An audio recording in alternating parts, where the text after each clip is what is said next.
यहाँ पे जो सतह गुर्बत है उसमें दो सूबे, जी हाँ नाज़रीन, सबसे पहले नंबर पे पंजाब और दूसरे नंबर पे सिंध।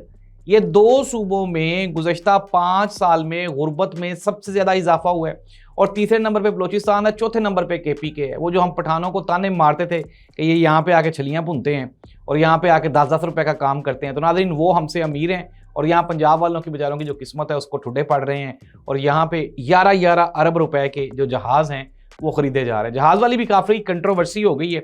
अब कहा जा रहा है जहाज़ एक नहीं दो थे और जो दूसरा जहाज़ है वो एक बड़ी शख्सियत के पास है। और जब दूसरी जानिब से पहले जहाज़ के बारे में खबर लीक की गई, कहते हैं कि मरीम नवाज साहब के जहाज़ की जो खबर है वो DG साहब ने लीक की, यानी कि बहुत बड़ी शख्सियत की जानिब इशारा है।